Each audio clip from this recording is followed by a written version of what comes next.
Before I cut you loose, I wanted to talk about something. It's more of an advanced thing, and I would not suggest doing it right in the beginning because it's yet another thing to learn. But building a list is extremely valuable. I mentioned in the last video the example of people can come to your site and you're promoting something and maybe they'll buy it, maybe they won't, but a lot of times they'll leave your site for good and they'll never come back, and that means you don't have a chance to sell to them again. And the reality is that somebody won't buy something the first time, but they might buy something the third or fourth time that they're offered. So how do we solve that crisis? Well, we get a hold of their email address and we email them messages where we continue to offer them products. This also means that if they buy one thing from us, we might be able to sell something to them again in the future. So again, let's say that you have a site that's on dog training and you've already taught them how to train their dog.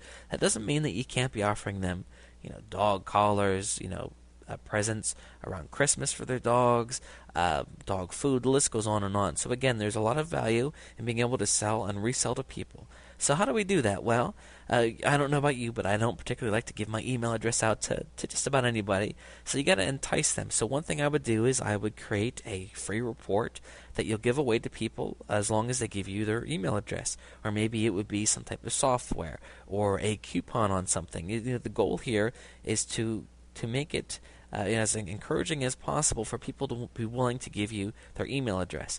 One thing you could do is you could set up a free newsletter where you're going to share some dog training tips.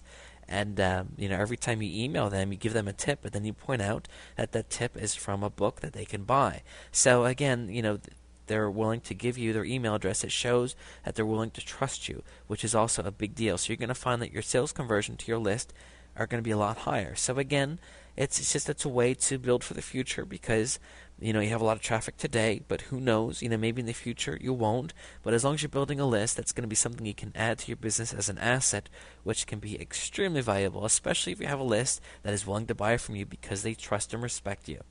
To build a list, to learn more about it, I would suggest going to a place like aweber.com. You can find in my resource book as well. And this is a place you can, of course, it costs money, but they will help you.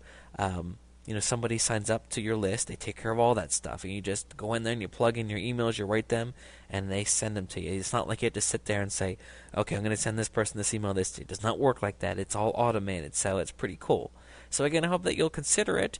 Again, if you're just starting out and your head's about to explode, don't worry about it. It's not something you need to do right now. But again, once your site starts to take off, I suggest that you do it because it can be, it really can make you a lot of money.